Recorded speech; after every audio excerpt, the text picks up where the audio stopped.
Olá, boa noite. O agente da Guarda de Vitória que matou a mulher quando limpava a arma foi autuado por homicídio culposo quando não há intenção de matar. Ele pagou fiança e vai responder em liberdade. Carolina Ferraz estava grávida de 4 meses. Ela chegou a ser socorrida, mas morreu no hospital. Pela manhã, familiares prestaram depoimento no Departamento de Homicídios e Proteção à Pessoa. Em seguida, compareceram ao DML da capital para liberar o corpo de Carolina Ferraz Scalfoni. Muito abalados, os familiares preferiram não gravar entrevista. Carolina foi morta pelo marido, que é agente da Guarda Municipal de Vitória e ex-subsecretário de Segurança da capital. O agente limpava uma arma que disparou, acertou a mão dele e a barriga de Carolina, que estava grávida de 4 meses. O fato ocorreu no apartamento do casal em Itaparica, Vila Velha. Carolina chegou a ser socorrida. Foi encaminhada para o Hospital Antônio Bezerra de Faria, mas não resistiu. O agente foi encaminhado aqui para o DHPP, onde prestou depoimento. Ele foi autuado por homicídio culposo quando não há intenção de matar. Pagou fiança e foi liberado. O caso agora segue para a Divisão de Homicídios e Proteção à Mulher. A Guarda Municipal de Vitória também vai abrir uma investigação do fato. Carolina e o agente Luiz Roberto Ramalhete estavam casados há cerca de 10 anos. Esse seria o primeiro filho do casal. Segundo um familiar, o carrinho do bebê chegou à casa deles hoje pela manhã.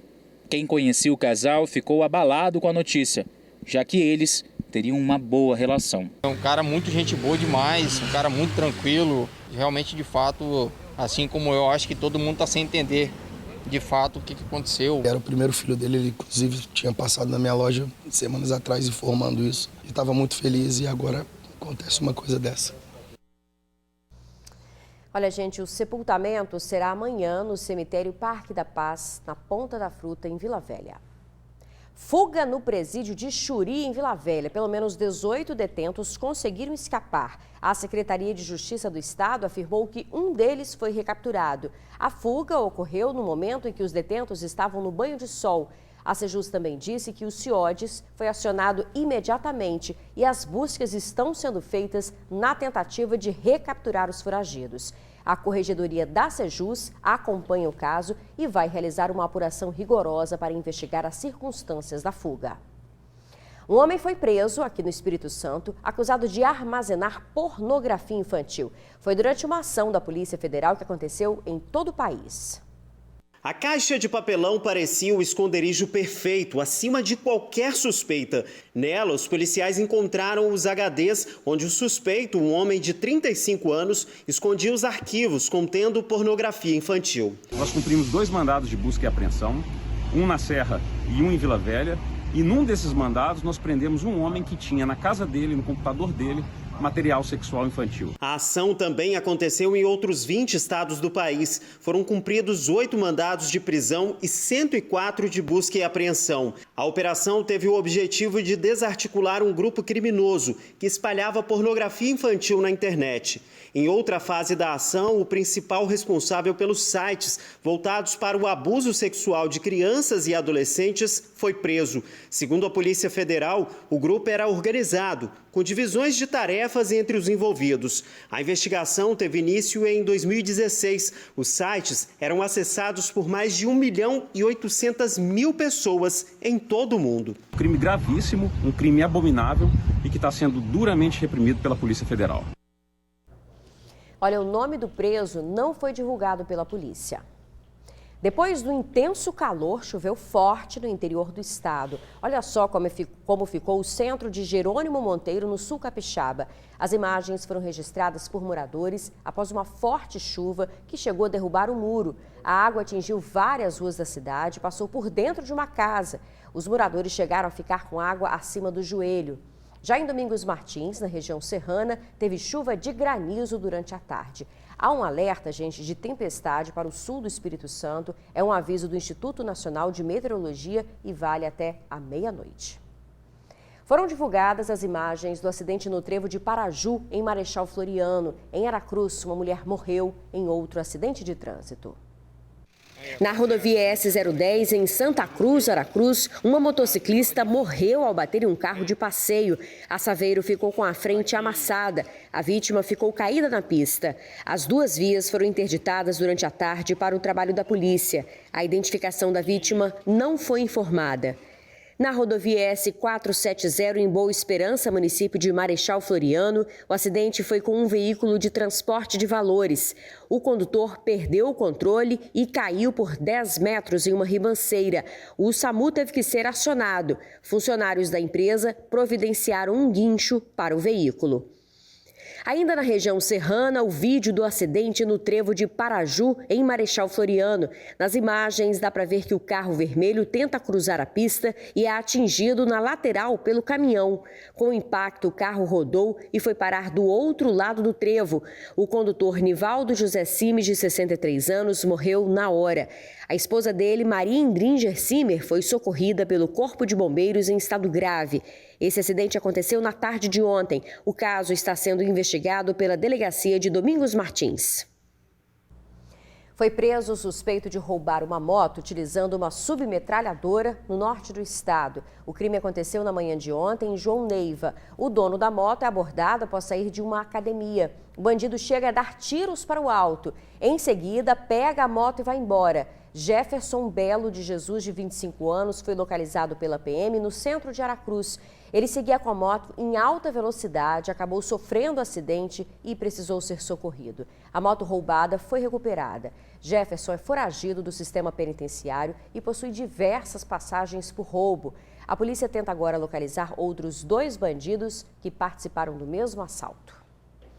Agora o desespero de chegar na porta de casa e ser abordado por criminosos. Uma família passou por momentos de terror em Vila Velha. O carro foi levado e os assaltantes estavam uniformizados, o que não levantou suspeita. Era uma dupla de criminosos. Estavam bastante agitados e, apontando uma arma, exigiram o carro da família. No momento que nós deixamos o nosso neném, que entramos no carro, bem agitado, agressivo, sai, não fala nada, com a arma na cabeça dele. E o outro, que é o comparsa, veio no lado que eu estava no carona e já mandou sair e deixar as coisas. Os bandidos ainda estavam bem vestidos para inicialmente não levantar nenhuma suspeita. Nós até, quando fomos entrar no carro, vimos essa dupla caminhando pela rua, porém não levantou suspeita porque eles estavam aparentemente com uma blusa que parecia ser um uniforme. O assalto aconteceu ontem por volta de 11h30 da manhã, exatamente nesse ponto aqui dessa rua, no bairro Jardim Marilândia, em Vila Velha. O veículo está avaliado em R$65 mil e a família ainda está pagando por ele. As vítimas registraram um boletim de ocorrências, mas nada que alivia o trauma que ficou. Nós ficamos em pânico, né? Meu esposo hoje está bem mal, bem abalado. Eu também estou, porque apesar de ter sido prejuízo somente financeiro e material, nós estamos em pânico. Do início do ano até agora, 206 veículos foram recuperados pela Guarda Municipal. Recentemente a gente teve o reforço da muralha eletrônica, que tem ajudado nessa tarefa. E a Operação Verão, que a Guarda inicia, né, já a partir de 3 de dezembro, prevê o que nós estamos chamando de cinturão de segurança, que seriam pontos fixos em que a gente vai colocar as viaturas. A ideia é que ao longo de toda a orla nós tenhamos pontos em que a guarda esteja de viatura e em torno nós vamos ter operações também, pontos de bloqueio e blitz. E uma jovem foi presa no aeroporto de Vitória trazendo drogas do estado do Mato Grosso do Sul. Na mala dela, a Polícia Federal encontrou 16 quilos de maconha divididos em barras. A jovem é daqui do Espírito Santo e vinha com entorpecente da cidade de Campo Grande. Ela foi presa em flagrante e levada para a sede da Polícia Federal em Vila Velha. Em instantes, fatalidade, um bebê caiu dentro de um poço e morreu afogado. Um menino de 2 anos morreu afogado dentro de um poço na zona rural de Santa Maria de Jetibá. Os pais trabalhavam na lavoura, em um sítio, e ontem levaram o filho junto. Miguel caiu dentro de um poço, os pais não perceberam e quando resgataram a criança, tentaram reanimá-la, mas ela já estava sem vida. Segundo o tio-avô, a mãe chegou a sonhar um dia antes que o menino tinha se afogado. Foi realmente uma fatalidade. Os pais já liberaram o corpo do filho no DML. Agora um alerta para os pais. Uma criança levou 7 pontos na mão quando brincava em um parquinho em Vitória. Esse foi o resultado de uma brincadeira em um parquinho. Helena, de 9 anos, precisou de vários pontos depois de um corte profundo na mão em um brinquedo. O momento de lazer virou dor e preocupação para a mãe. Assim que a Helena subiu no brinquedo que elas chamam de trepa-trepa, ela desceu chorando, segurando a mão. Quando eu cheguei próximo para visualizar, eu vi a extensão do dano na mão dela. Ela tinha feito um corte muito grande e profundo na mão. O brinquedo tinha pontas de ferro expostas e bem enferrujadas. Os pais da Helena só foram entender a gravidade da situação quando retornaram ao local. Só aí que a gente pôde ver a situação de como estava o brinquedo. Com parte quebrada, ponta de ferro. E foi nesse momento que a gente descobriu que tinha ocorrido com a Helena, que ela tinha cortado a mão na ponta de ferro do brinquedo. Junto com a Helena estava a irmã, de apenas 5 anos. Um grande risco para as duas crianças. A área infantil do Parque Moscoso foi toda reformada, inclusive o brinquedo que a Helena se machucou. Mesmo assim, fica aquela preocupação em usar o espaço. Parques de Vitória ficam fechados toda segunda-feira para manutenção. Isso deixa a gente com segurança de utilizar o espaço, porque a gente acredita que os parques, os brinquedos são vistoriados e é feita a manutenção do brinquedo. Em novembro, uma outra criança também se acidentou em um parquinho da Grande Vitória. O portão caiu em cima do Guilherme, de 4 anos. O resultado, uma lesão na testa, fêmur quebrado e 3 meses de repouso absoluto. Aí eu posso brincar? Aí o pai dele falou, pode. O pai dele virou para entrar, o portão já estava em cima dele. Olha, a Prefeitura de Vitória disse que fez contato com a família das duas crianças, está prestando solidariedade e que a equipe já iniciou a manutenção dos brinquedos e demais equipamentos no Parque Moscoso. Na semana passada, começou a manutenção em outros parques de Vitória, como Pedra da Cebola, Barreiros e outros. O Guilherme, esse menininho de 4 anos, vai ficar ainda mais 2 meses com gesso e a família disse que está avaliando se vai entrar na justiça contra a Prefeitura. Foi morto um suspeito de cometer furtos na região de Rio Marinho, em Vila Velha. Herbert Soares Ferreira, de 30 anos, foi assassinado quando passava de bicicleta pela Avenida Guaraná. Os suspeitos teriam saído do matagal e atiraram. A vítima morreu na hora. Segundo moradores, Herbert era viciado em drogas desde os 15 anos. O pai afirmou que vinha tentando tirar o filho do vício, mas infelizmente não conseguiu. A família ainda não sabe qual seria o motivo do crime. As denúncias sobre os suspeitos podem ser feitas ao 181, você não precisa se identificar. O governo anuncia que vai dar aumento para servidores estaduais. Os detalhes já já. Foi divulgado agora há pouco o novo mapa de risco e todas as cidades capixabas estão em verde, classificadas como risco baixo de transmissão para a Covid-19. O Espírito Santo finalizou o mês de novembro com redução de 38% nos óbitos. Teve também redução de 33% nos casos confirmados de Covid. E a taxa de transmissão hoje está abaixo de 1, em 0,78. À medida que a vacinação vai avançando, o número de casos vai caindo. A gente tem aqui o painel vacina, está indicando para a gente que mais de 90% da população capixaba já recebeu a primeira dose, 75% já foi imunizado com a segunda e 14% recebeu a dose de reforço. E quem foi imunizado com a vacina da Janssen deve ficar atento. A segunda dose começa a ser aplicada na semana que vem. O Joel teve Covid no ano passado. Na época, não estava imunizado. É porque a faixa etária dele ainda não podia ser vacinada. E ele lembra dos quase 20 dias que passou internado. A tomografia acusou 80% do pulmão tomado. Minha família toda ficou mobilizada, não tinha contato comigo com nada, só através de telefone, essas coisas assim. Depois de vencer a Covid, quando chegou a sua vez, ele não perdeu tempo. Garantiu o escudo para não ter mais contato com o vírus. Tomou as 2 doses da vacina. Dando 5 meses, a dose de reforço será em janeiro agora, na segunda quinzena. E não vai deixar passar não, né? Com certeza que não. Se fosse hoje, eu iria tomar hoje. E a gente está falando de vacina por conta dessa notícia aí, ó. Nesta quinta-feira, o governador do estado divulgou que nenhuma morte por Covid-19 foi notificada no Espírito Santo. Para o estado, resultado e comprovação da eficácia dos imunizantes. Desde o momento em que nós iniciamos uma vacinação mais maciça aqui no Espírito Santo, o número de internações começou a cair, depois em seguida o número de óbitos. E hoje, na média, a gente tem um pouco mais de 4 óbitos por dia. Nós já tivemos 77.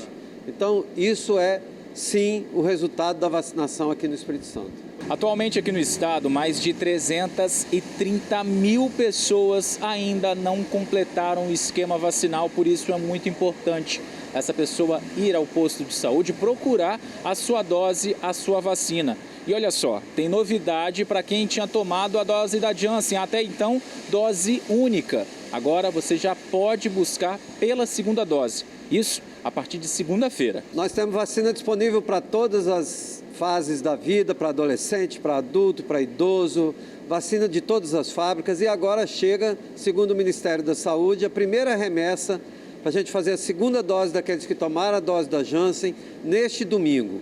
Na segunda-feira a gente distribui e os municípios imediatamente começam a vacinar aqueles que estão aptos, no intervalo preconizado para tomar a dose correspondente da Janssen. Se você ainda não se vacinou ou está com o calendário atrasado, o recado é dado por quem já enfrentou a doença e também quem entende. Quando você pega esse vírus, que você fica internado, mesmo em casa, é muito difícil você passar por essa situação. Então, eu aconselho que tome, porque é uma coisa para o bem nosso, Ela imuniza mesmo. Além da vacina, a máscara ainda é necessária entre nós e também a realização do teste. Então, vacinar, testar e usar a máscara são as armas que a gente tem contra a Covid. Gente, nas últimas 24 horas, o estado confirmou a morte de 6 pessoas pela Covid-19, 402 novos casos foram registrados. Desde o início da pandemia, foram mais de 13 mil vidas perdidas no Espírito Santo e quase 622 mil casos foram registrados. Os servidores estaduais vão ter reajuste no salário no ano que vem. A informação foi confirmada pelo governo do estado. O percentual ainda será definido, levando em consideração a capacidade financeira do estado. O valor deve ser definido em janeiro, a proposta de reajuste encaminhada à Assembleia Legislativa em fevereiro, após o período de recesso. Com essa boa notícia, a gente encerra o TN2. Obrigada pela sua companhia. Um ótimo fim de semana. Até segunda-feira, viu?